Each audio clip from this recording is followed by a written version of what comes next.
你知道嗎？最近市場上發生了一件非常詭異的事情，一家公司在它的核心市場繳出了133%的營收大暴漲，結果呢，股價遭到無情血洗。真的是血洗，跌得非常慘。對啊，然後另一家公司只是按部就班公布了財報，股價竟然在單日暴力狂噴了34.3%。如果你在週五收盤的時候盯着熒幕，可能真的會覺得哇，這市場是瘋了嗎？確實，第一眼看過去真的會覺得很不理性。沒錯，所以歡迎回到我們的深度解析。我是你的主持人，今天我們非常榮幸邀請到了 GSM Channel 的首席美股戰略分析師來跟我們一起聊聊。嘿，大家好，很高興能來這裡跟大家一起拆解這個瘋狂的市場。歡迎。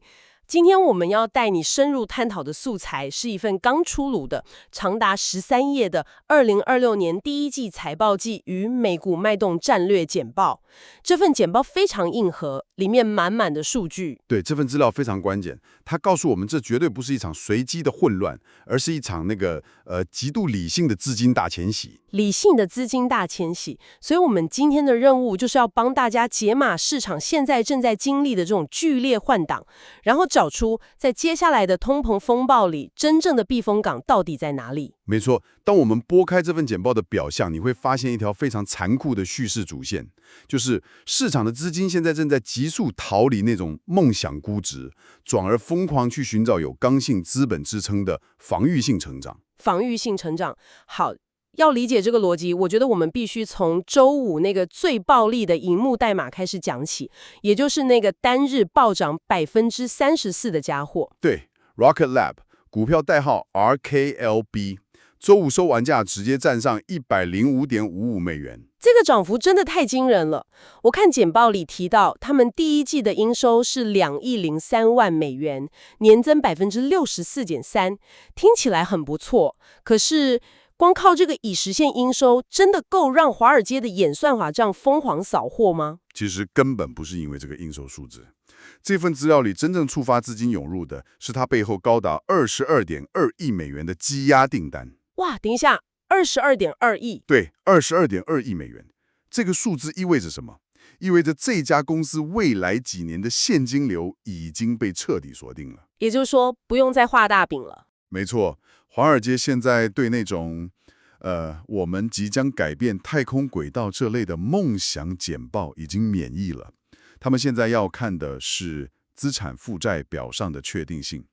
而且簡報特別點出一個關鍵 ，RKLB 拿下了美國國防部的太空基礎攔截系統合約。哦，那個 SBI 專案對吧？對 ，SBI 專案。這可不是單純把幾顆商業通信衛星丟進太空那麼簡單而已。關於這個 SBI 專案，我其實有去深入研究了一下。這其實有點像是美國軍方在把整個地球軌道的防禦基礎設施直接外包出去，想要打造一個太空飛彈防禦網。是的，這是一個國家級的戰略防禦網。所以，如果我們打個比方，把現在的太空產業看作是交通運輸業的話 ，SpaceX 的那個星艦 Starship 確實非常龐大，它追求的是極致的載量跟成本壓縮，就像是壟斷大眾運輸的高鐵。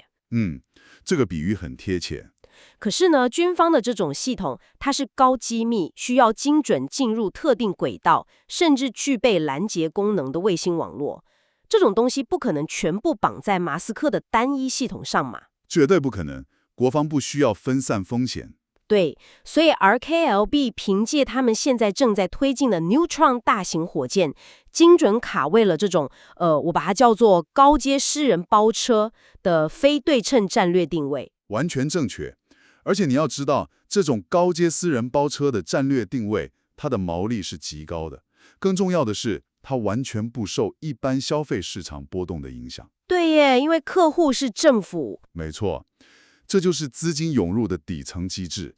當整體的宏觀環境充滿變數的時候，市場資金就會自動去尋找這種具備國防預算剛性需求，加上高技術壁壘的標的。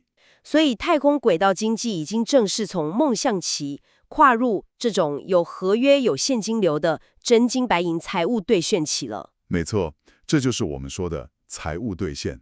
但這就引出了一個巨大的認知矛盾了。怎麼說？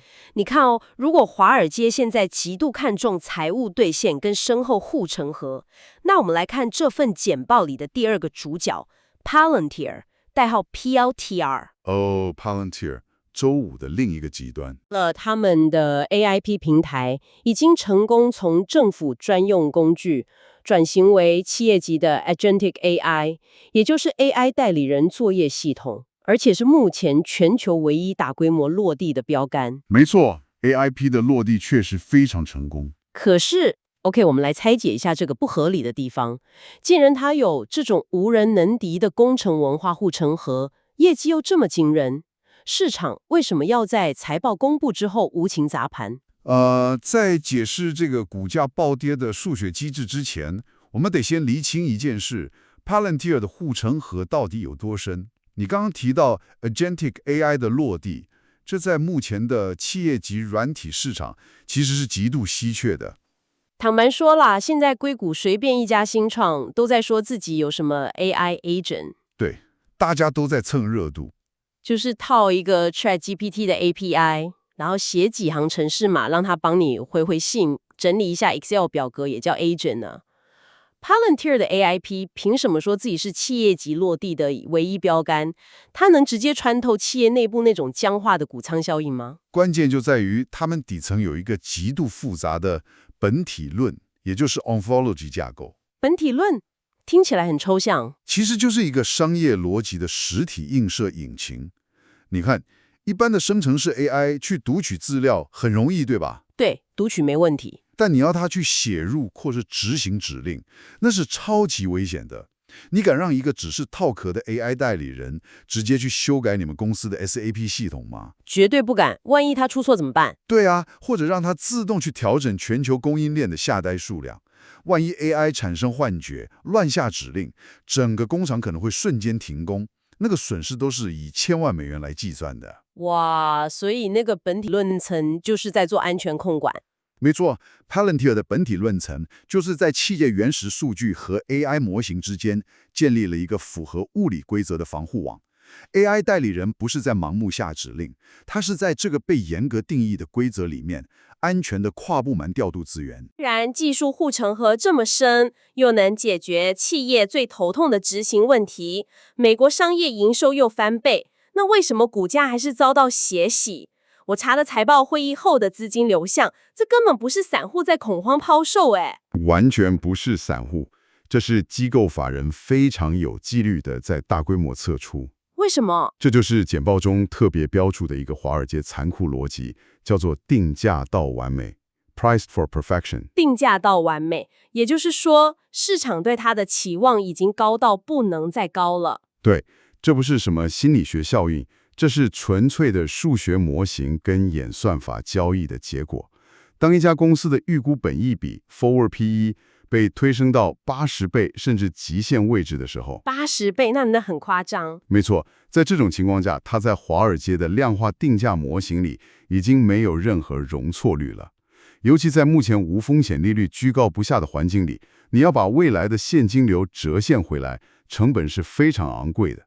所以只要有一點風吹草動就完蛋了。對，只要財報會議上管理層對下個季度的業績指引稍微保守了5%，或者毛利率微調了10個基點，那些量化交易演算法就會瞬間觸發拋售指令。哇，這就是演算法無情的地方。是的，這提醒了我們，在極端估值的 AI 賽道上，頂級的好公司往往不等於當下的好股票。也就是說，當無風險利率卡在高點，資金的成本就變成懸在所有高估值科技股頭上的一大包了。完全正確。這其實也解釋了為什麼演算法現在的神經這麼緊繃，容錯率幾乎是0。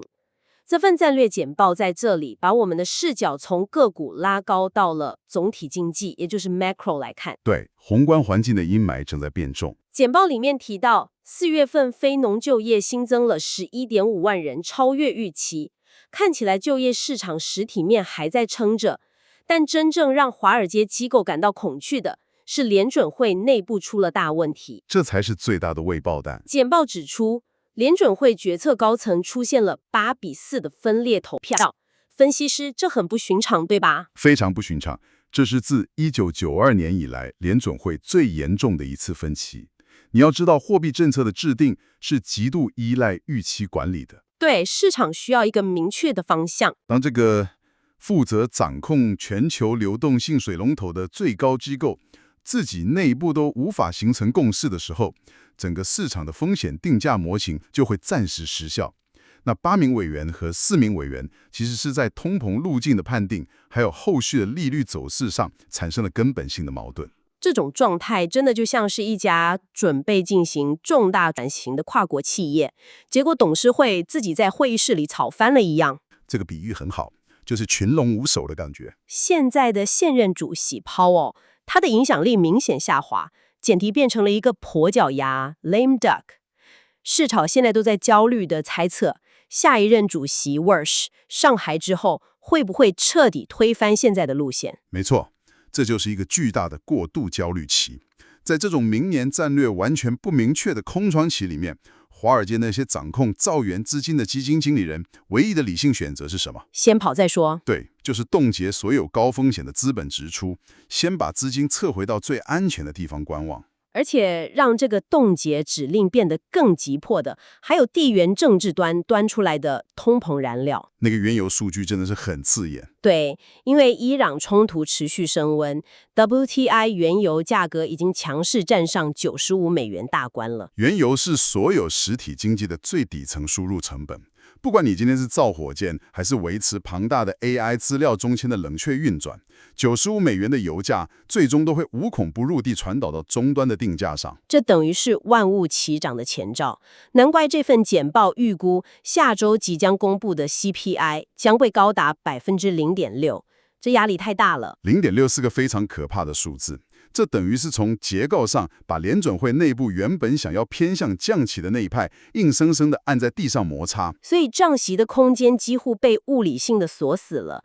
原油在猛烈踩油門，但聯準會內部卻在為了要不要踩剎車大吵一架。總結得非常好。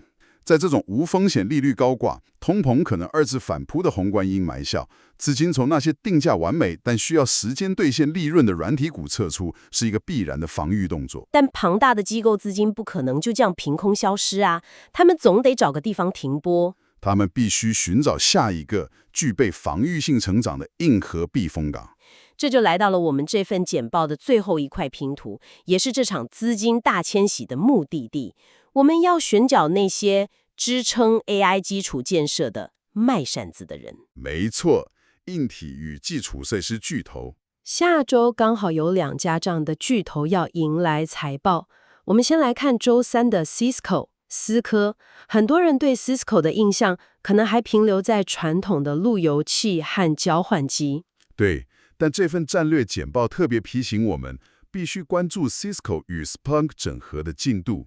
為什麼一個 AI 資料中心會極度需要 Splunk 這種做數據分析跟資安的技術？因為AI 運算的基礎設施真的不僅僅是無腦的把 GPU 堆疊起來而已。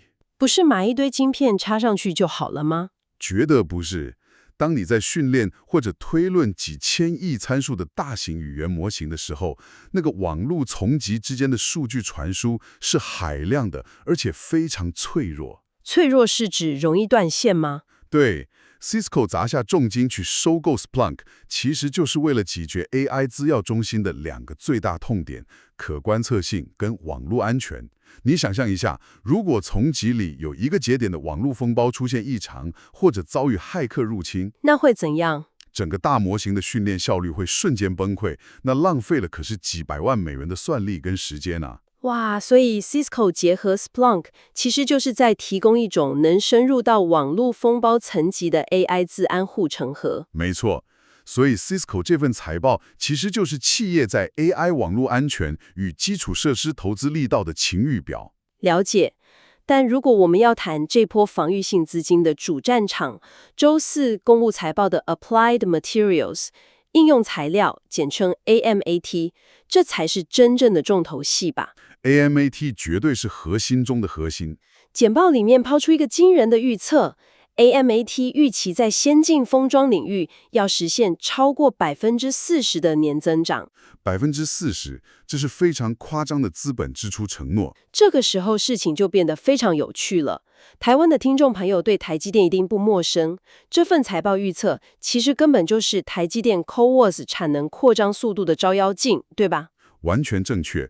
只要市場還在瘋狂搶購 AI 晶片，先進封裝的產能就是目前整個產業鏈最致命的咽喉。而 AMAT 就是掌握這個咽喉的人。沒錯 ，AMAT 掌握着解決這個瓶頸的核心設備，特別是簡報中點名的 TSV， 也就是硅穿孔技術的相關機台。對於沒有在晶圓廠待過的聽眾，我們可以把 TSV 想象成一項微觀世界的超級工程。怎麼說？就是當你要把好幾層 AI 運算晶片和 HBM 記憶體像蓋摩天大樓一樣垂直對疊起來的時候，對，立體封裝。這些樓層之間總不能沒有樓梯或電梯吧？它們必須要有微觀的高速電梯來傳輸數據。TSV 技術就是在這些細晶片上精準地鑽出奈米級別的垂直隧道，然後再填入導電金屬。這個解釋非常生動，而且你要知道，這不是像寫幾行軟體程式碼那麼簡單，出錯了還能 debug。對啊，這需要極度精密的物理和化學氣象沉積設備。而 AMAT 就是壟斷這些打洞機台與填縫技術的絕對霸主。不管是輝達、AMD， 還是那些自己研發晶片的雲端巨頭，他們賣的其實是 AI 的大腦。但大腦需要頭骨保護啊。沒錯 ，AMAT 賣的就是構成這個大腦的物理頭骨與神經通道。就算你的邏輯架構設計的再聰明，如果沒有 AMAT 的設備去物理性的鑽孔、層積、封裝，摩爾定律在2D 平面上的極限早就被逼死了，早就卡死了。全球封裝戰爭已經正式進入真金白銀的硬體競賽期了。這就完美呼應了我們今天的主題。在這個資金對估值極度敏感的神經質時刻，與其去賭哪一家軟體公司能在 AI 混戰中稱王，不如直接把資金押注在那個不管誰贏都必須向他買鑽孔機的賣產人身上。對，這超過40%的先進封裝成長預期，不是憑空想象的夢想，而是建立在全球各大晶圓廠為了搶奪 AI 話語權，必須硬着頭皮簽下去的巨額訂單上。這才是真正的防禦性成長。沒錯，這才是避風港。好，我們快速幫大家收攏一下今天這份戰略簡報的脈絡。市場並沒有瘋，而是在進行一場極端理性的重新定價。是的，資金在快速換擋。從 RKLB 靠着22.2億美元訂單跟軍方合約所展現的財務兌現力，到 Palantir 雖然在 Agentic AI 落地主體護城河，卻還是受制於高利率環境下定價到完美的無情拋售。再加上聯準會以1992年以來最嚴重的決策分裂，還有95美元原油帶來的通膨威脅，整個宏觀環境的容錯率已經降到冰點，純夢想股的時代結束了，有訂單支持的防禦性成長才是王道。所以資金向 Cisco 和 AMAT 這種硬核基礎設施集結。在我們結束今天的討論之前，其實這份簡報引發了我一個更深遠的想法。哦，什麼想法？你看，今天我們看到企業在積極部署 Palantir 的 Agentic AI， 同時又在瘋狂向 AMAT 下單擴充硬體產能。對，兩邊都在大興土木。你有沒有想過，當這些企業級的 AI 代理人進化到下一個階段，發展到極致的時候，未來的科技供應鏈會變成什麼樣子？難道不需要人類來管理了嗎？我覺得非常有可能。也許有一天，一個跨國企業的 AI 代理人會自己在後台察覺到算力即將到達瓶頸，然後自主去向晶圓廠下單。哇，然後晶圓廠的 AI 系統收到訂單後，自動評估產能，直接去向 AMAT 採購下一批先進封裝設備。沒錯，軟體的智慧，最後去指揮硬體的擴張。AI 自己向 AMAT 買機台來打造更多的 AI。這是一個硬體與軟體即將完美閉環的時代。天哪，這畫面太科幻了，但感覺又離我們非常近。這絕對不是財報上的冷硬數字而已，這是一場正在我們眼前上演的演化史。是的，先看清楚這個敘事地圖的人，才能在資金大遷徙中成為最後的贏家。非常發人深省的觀點，留給大家慢慢咀嚼。看懂這些數據背後的運作機制，你才能在這場劇烈的換擋中找到自己的避風港。感謝您參與這次的深度解析，我們下次見。